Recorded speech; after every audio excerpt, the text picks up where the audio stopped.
So, what's going on? This video today is going to be about the Dwyane Wade life unexpected. Dwyane Wade was one of my favorite players playing when he played. The GOAT Miami Heat player. I still say my favorite two guard, only Jordan ahead and Kobe behind him. That's how I felt. No disrespects or nothing. I always held D Wade in a higher light as a player.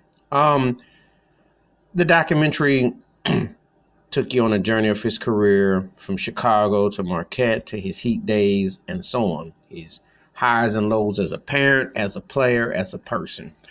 And it was very revelatory. A lot of revelations about his outlook, his impact, a lot of video footage. It's interesting to see him, how he came up. And he's a very compelling figure. And yet you never felt like you hear more about him in post-retirement, which is that's cool because you know what? A lot of times players, when they play, they put too much microphone on them. But when you saw D Wade, he had the endorsements and he had the success and he was great and athletic, but he came back. He had different injuries, different situations, but he made himself into a great player, one of the greatest ever. All-star, gold medalist, championship. He pretty much covered all the bases. And it was a reminder of his athletic depth and his gift. Also, where he came from. I'd say pride as a black man because from where he came from, what he saw, the community, etc. He was dealing with his son coming forth. His son's transgender, and he is acknowledging that, and he had to do some research and homework on all that. And it's really a modern type of take on so many different things that his life has encompassed. Obviously his close relationship with LeBron James, Kobe Bryant, and Shaquille O'Neal.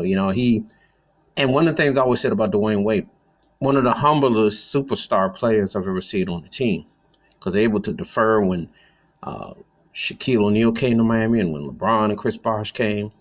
The only other person who puts me in that frame of mind on that level, and I do see some similarities. They had different ways of playing. Is Steph Curry, same thing when he, obviously with Kevin Durant and playing alongside, to making that thing work. So you do defer for success. That's ultimate team ball, and D Wade obviously understood that. But it was a good overall view of his career, his livelihood, the things that you saw, the things that were done socially, being socially aware, racially, and so on. There's a lot of topics, a lot of intrigue, and I thought it was well done.